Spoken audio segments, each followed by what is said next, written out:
Hey, what's going on, Pulso Sports family? Nico Moreno, El Rolo here, bringing you this quick edition of what I want to start doing a little bit, which I'm going to be calling in a very cliche way after the final whistle. My plan is to do it right after the games, get a little bit of a take on what happened in the game, break it down. But because I didn't do that just now in the game that just went by, I decided to bring Jeremiah Oshane, who is obviously much well known than I am, and he's like the voice of reasoning for the Seattle Sounders. And I thought it was only it kind of called the part to bring you in, Jeremiah, because I have the feeling that I've been a little bit pessimistic with how things have played out for the Seattle Sounders team. They come off a loss and a draw that was against the Austin team that was very limited offensively, that didn't really have a lot to challenge this Sounders team, and still they were unable to get goals. So what are your thoughts on where the team is right now? I mean, I think you're right to be pessimistic in the sense that they haven't scored from the run of play or open play. They aren't generating a ton of great scoring chances, but I do think they're doing a lot of positive things. They are getting into dangerous spots. They're forcing some, they're forcing teams to play on their terms. These are positive things, but they do need to score goals, obviously, or none of that matters, frankly. 100%. And we also have the caveat that there are 4 starters that have been out. We've talked about the depth of this team coming in. I believe Craig, or there was a narrative that this could be the deepest team that the Sounders have ever had. Yeah. But when we look at the bench here against Austin, there were players that maybe have not been given the confidence to be consistent contributors. So it's tough sometimes to bring in a player that maybe hasn't had that role, and then you want him to come in and kind of change a game for you. But, is that something that maybe Brian needs to do a little more of? I think so. I think there's 2 elements there. One of them is, the premise that this was the deepest team was based on a few position battles. The big one was in the attack, where you had 4 spots for 6 starting caliber players. Of course, 2 of those players haven't been available or aren't available right now. So you've got 4 starter. You've got basically 4 guaranteed starters for 4 spots, right? Right. So that diminishes, that cuts down your depth a lot. And then in the central midfield, you had Obed Vargas, Danny Leyva, Josh Atencio, and João Paulo, right, with the idea that Danny Leyva, Obed, and Josh were all going to be competing for 1 spot. Well, with JP out, all of a sudden one of them is now starting. So that's again, you take away the depth there. And then at center back, you had the other position where there was supposed to be this position battle was between Nathan, Javier Arriaga, Yeimar, and Jackson Reagan. And of course, 2 of those players have been in and out of availability. So you've kind of, that decision has sort of been made itself. And then you also had Reed Baker-Whiting, who was supposed to be competing for minutes. So you have all these players who were expected to be competing for minutes that just haven't been able to get on the field at all. And then, of course, there's Steph, the goalkeeper situation. That said, specifically about the Paul Rothrock, Dylan Tevez type area of the roster, I do think that those players are capable of contributing, but they haven't been given, and neither one of them have gotten any minutes at all at this point. And so if you're not going to give them minutes, it's hard to say that they're part of the depth.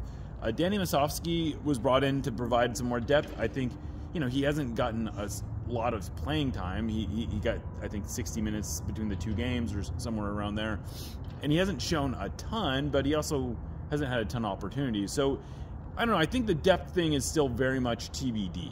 Right. I guess is the short version of what I was saying. No, and I think to your point, another factor that I think has made the offense look a little bit stagnant at times, there's been some miscommunications, is the fact that everything you kind of worked in the preseason, you're not really using right now, right? Because the pressing was of a different information. The 4-4-2 was never taken into consideration until after it was a need when we started the season.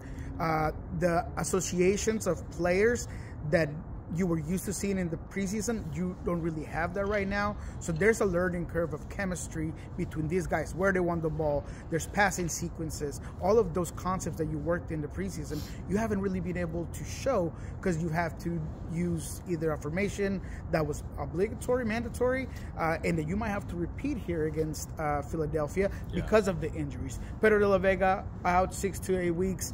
Tough news. This was the wonder kid. He was the one silver lining for me after the first 2 games. What are your thoughts on the injury and how the team can hold on, get some points, earn some points until he's back? The good news is that I do think you can still put together a competent lineup. I think they should feel like they can go into Philadelphia and get points. They shouldn't feel like they have to go down there and just hold on for dear life and hope for a 0-0 tie. You know, I've been really encouraged by everything I've seen from Raul Ruidiaz. You know, he has been, I think, sharper in training during the last few weeks than I remember him ever being at any point the last year. They were just doing a finishing drill here at the end where he was banging in goals from every spot on the field. He looks like he's energized. He looks sharp. He's got the power of the ball coming off of his foot is much more like vintage Raul. So that gives me a lot of hope that, you know, he and Jordan Morris might be able to form a bit of a pairing. And if that is sort of the silver lining of Pedro de la Vega being out, that's not the worst thing in the world to get a run of games from Raul Ruidiaz where he builds up his confidence and maybe, I mean, who knows, maybe he gets back into a starting spot. But he's going to get minutes right now, and I think that's great for him. And so if we're looking for silver linings, maybe that's it. It's just getting him onto the field more. I love it. I'll call that comment and I'll race you and say that the fact that he's been so good in link-up play. Today we saw him do his beautiful pass over the top that reached Jordan inside the box. I mean, he's really become this guy that maybe he can give you some of that creative play. Yeah. He could take some pressure from Jordan, make him look better. He needs confidence. Jordan needs to score. We know that he hasn't been sharp in front of goal, but all he takes is that one goal to kind of push that through. So here to kind of finish up, I mean, I kind of talked about Danny Leyva today. You know, is he a possibility at 10? Obviously, that's not something that Brian Schmetzer has looked at. Other than in preseason, he did play the 10 a couple of times. But I would like to see more of Danny Leyva whenever you're not able to break down teams, because I believe he's one of the best passers in that midfield, especially when it comes to through balls, finding guys in middle spaces, in half spaces. He did that throughout the preseason. What are your thoughts on Danny Leyva in general? You know, Danny Leyva is not, you know, the area where he, I think, falls behind Obed and Josh, I guess, to a degree, is that he's just not as mobile. He's not going to cover as much ground. He's not as aggressive of a defender. Now, he is pretty good at closing down passing lanes. He has a good sense of positioning, and he can be useful, but I think he is an odd pairing from a starting point for either one of, like, he would probably be a better pairing for João Paulo than for Josh or Obed. And I can see why the coaches are inclined to go with Obed and Josh together, because they have similar skill sets, but that they can be complementary.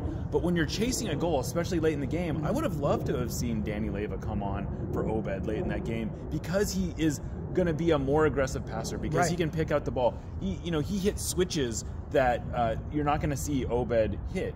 He's capable of unlocking a defense. Yes. And it would be an interesting thing with a more defensive posture to see him in a more advanced role. Like if he was, I could see him playing as a dual 8 kind of situation alongside a Josh, where maybe you have Obed as a 6 or in a situation like that. I think there's some different looks that they could be utilizing to get Danny on the pitch and to use his skill set in a way, especially if you think you're already going to be dominating the ball.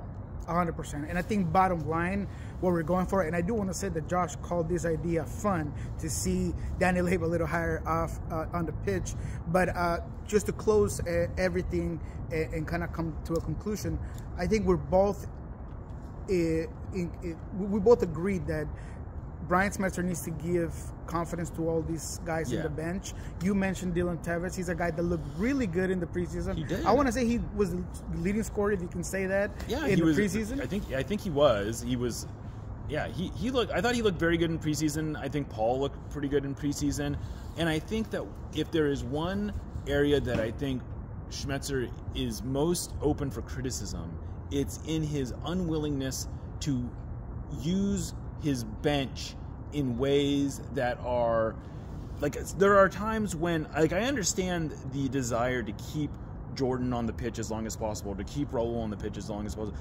You pick these guys for a reason, right? Mm-hmm. But at some point, I think what I would like to see is the first 30 minutes of a Dylan Tevez or a Paul Rothrock might be more effective than the last 30 minutes of a Jordan Morris or a Raul Ruidiaz or a Leo Chu or whoever.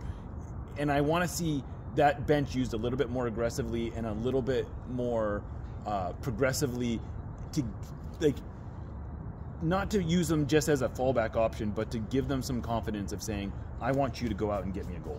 Absolutely. Well, here to finish off, I'm not going to put you in a position to have to give me a score, but I do want to know how optimistic, or if you're willing to say a win or a loss. Seattle Ghost plays at Philadelphia, very good team. Ura, Gazdag, Brujo Martinez, McGlenn, they all play 90-plus minutes here yesterday in CONCACAF Cup. What are your thoughts on that game? You got to assume that there's going to be some rotation in that lineup. I guess the expectation is Jack Elliott and Damian Lowe will probably be starting because they were suspended for the first leg against Pachuca. And then the big question mark is Julian Carranza. If he is out, he's dealing with an injury. So if he's out, at that point you're looking at pretty close to a second choice lineup, at least in the attack. Right. I would think the Sounders have to set the bar at, we need at least a point from this game, and why can't we get 3 points from this game? It's a stadium they have yet to win a regular season in, a game in. Let's end that streak. I think they should feel like confident that they can get it. I don't know that they are going to. I'm not going to sit here and say they're going to get 3 points, but there's every reason to think that they are capable of doing that. I agree. In the regard of that they should go out there for a point. I actually thought Julian Carranza was going to play.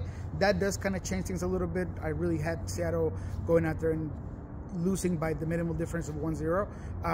But I think that you're right. Maybe if Julian's not playing, and this team obviously had to make the adjustments to get themselves a good position in MLS and in CONCACAF Cup. So I'll stick with the loss. I think it's going to be a hard game. I think it's going to be a tough one at Philadelphia, but hopefully Jeremiah is the correct one here. But thank you, Jeremiah, for coming on. I appreciate it, my friend. You're going to get more of this, guys. My intent is to do more English content. Started off a little bit rough here at the intro, but I promise it's going to get better as we go along. So thank you, Jeremiah. Thanks, everybody. Thanks for having me.